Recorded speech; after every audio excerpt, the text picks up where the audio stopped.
Hey Internet, Eric here. I am jumping right back into the Rocky franchise, and today I am discussing Rocky 4. Now, if you're new to my channel, welcome. I discuss plot, spoilers, specific scenes, whatever. I said that a million times. I think this came out in 1985. I will make sure it's correct in the title down below. Plot of the story is another fucking Rocky movie. This time we are following Rocky after he has won the title back from Clubber Lang. And Rocky is living the good life. He's happy with Adrian. Paulie's still a grumpy fuck. Um, he's doing a good job raising his kid. And in comes from Soviet Russia. I don't know if it's the USSR or if it's Russia now. I think it's Russia now. Ivan Drago, played by Dolph Lundgren, and I think he is a former Olympian, and he's an amateur boxer, and basically he's making his American debut. And what happens is Apollo Creed, played by Carl Weathers, he sees this guy and he doesn't want, how would I say this? He doesn't want Drago kind of making a mockery or just beating some schlub from America. He wants to prove that he still got it. And of course, Apollo being Apollo, he's more into showboat and not taking things seriously, literally is killed in the ring. And the rest of the film is Rocky dealing with Apollo's death and then having a rematch against Drago to the finish. This one is a lot of people's favorites, and again, I really like it. There's not a Rocky film, spoilers, that I don't really enjoy. Stallone is really good in this one. There's some more comedic elements to Stallone. I like the way he deals with Paulie. That whole situation, especially Paulie's birthday when he buys him that fucking robot, is comedic. But then again, I love the dramatic stuff, like when he loses Apollo. There's a great scene where Apollo tells him not to throw in the towel, and Rocky holds that towel until it's too late, and that causes Apollo's death, and he's holding that deep inside him. And he goes to Russia, and he goes to Russia without Adrian, because Adrian tells him flat out, you can't win. This guy will kill you. Killed Apollo, he's going to kill you too. And you believe it. You believe Rocky's isolation. You believe his determination once Adrian shows up, because she is his motivation for everything. So Stallone, again, this is the fourth movie, has great chemistry with Talia Shire. And she's really, really good being that, lack of a better term, being that rock for Rocky. The love of his life, the inspiration for him to do everything. Great performance by her again. Burt Young, he's definitely going into goofier category as Uncle Paulie. He is more a definite sidekick and comedic foil, or comedic relief, I guess you would say. You have the birthday scene where Rocky, it's 1985, robots are big, so he gets this toy robot, this life-size, walking, talking, looks like an alien, talks like Johnny Five type of robot.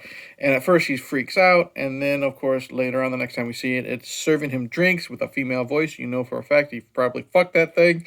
But he's really good. Like, I love the press conference when he's insulting the Russians. I'm the unsilent majority, big mouth. And then when he's complaining about the weather in Russia, and then he's got a really sweet scene right before Rocky's gonna go fight Drago, and he says something like, I wish, if we could, I'd switch places with you. And then after seeing Rocky get the shit beat out of him, he says, remember what I said about switching places? I changed my mind. We got Duke, Apollo's trainer. Really sweet scene. I don't know, we'll get to Apollo in a second. This actor, this is his fourth movie. He got a bond with Rocky, especially after Apollo's death.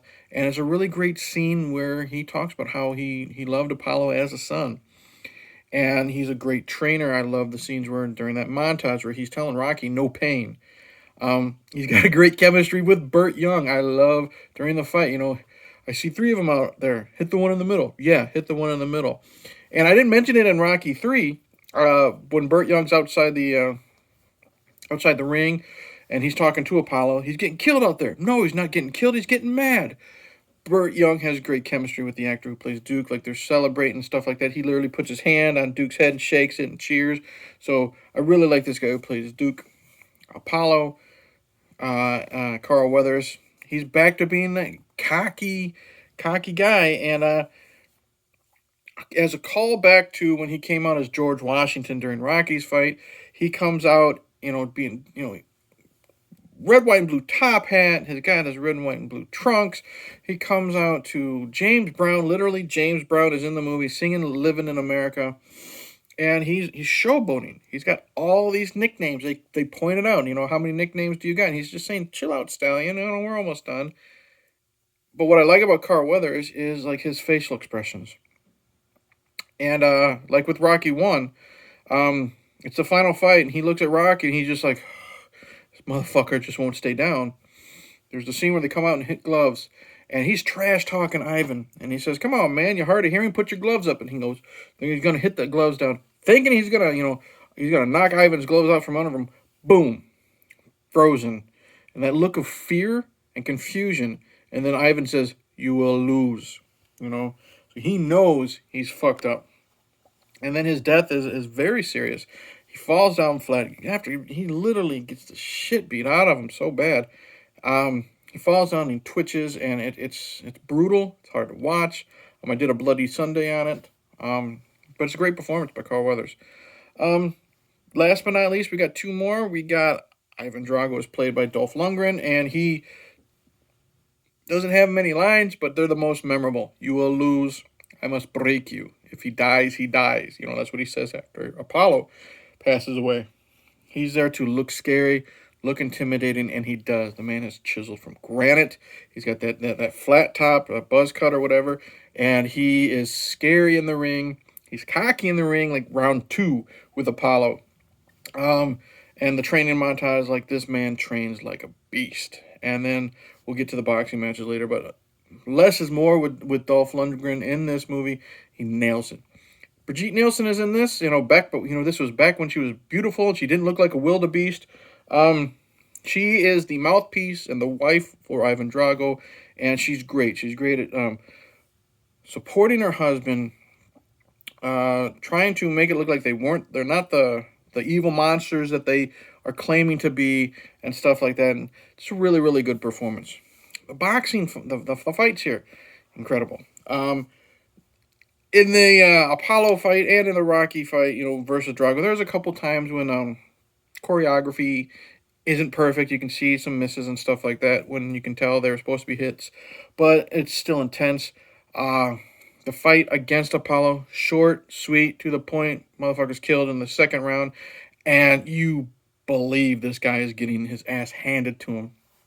I like how Drago takes all the punches until like halfway through the first round, beats the tar out of Apollo, and then round 2, then he starts fucking with him. He's like putting his face out and smiling at him, like goading him in.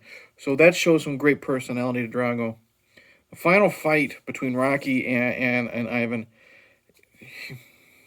it is a war, and there's a reason why Vince DiCola's theme for that fight is called War, because that's what it is.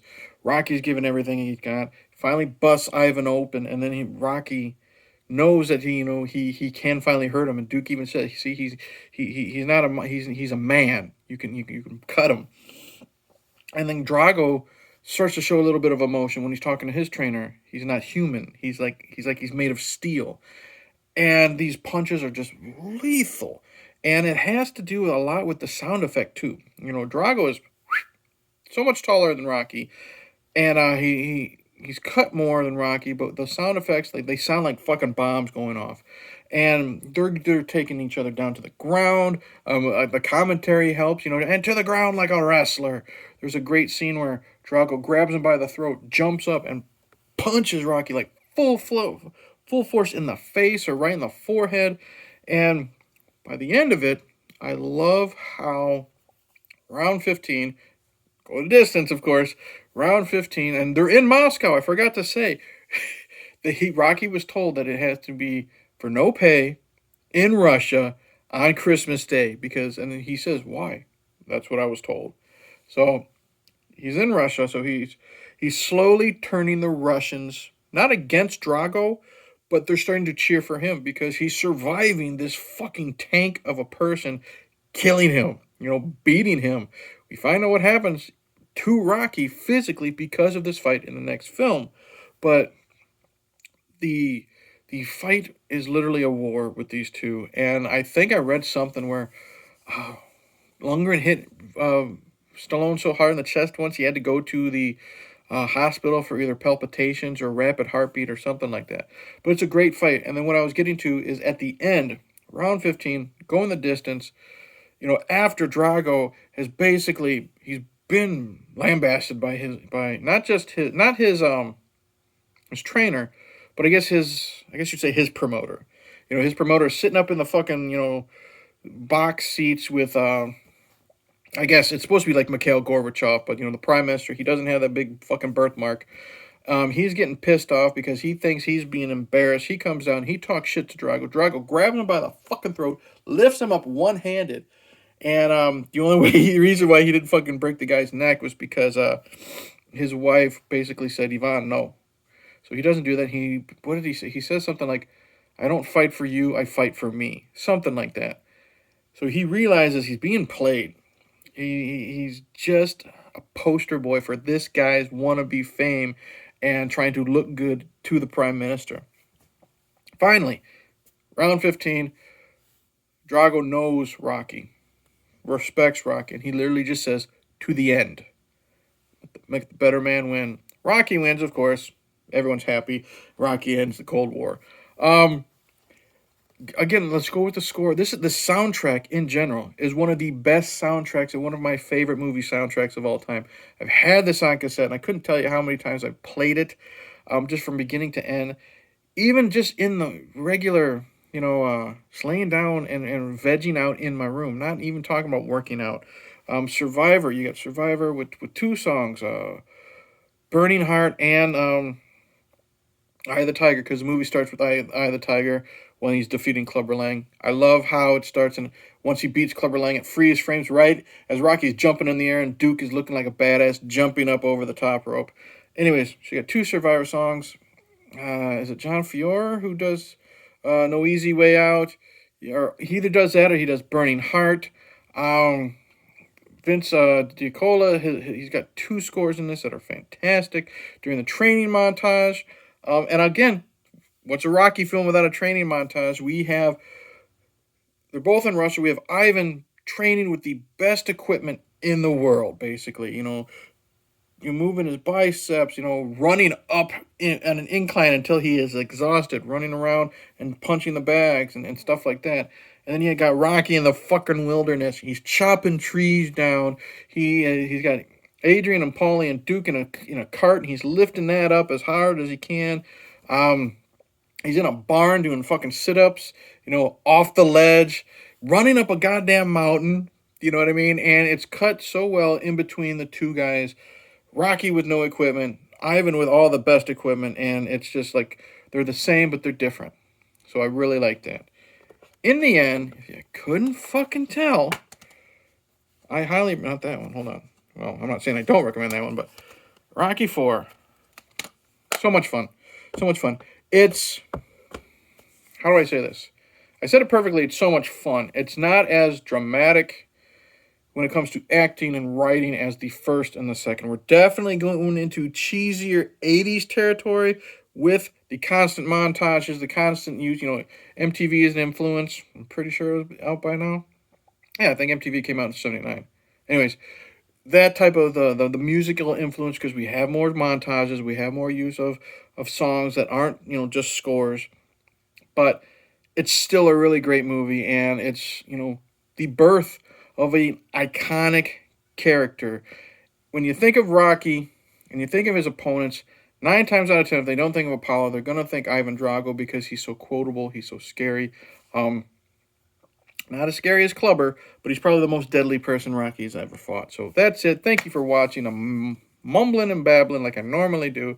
Comment below. Tell me what you think. You like this movie? You hate this movie? You've never fucking seen it? What are your plans for New Year's? Thank you to New Year's over. Why did I even throw that? Coffee's hitting me. Anyways, thank you for watching. All that stuff. Can't wait to...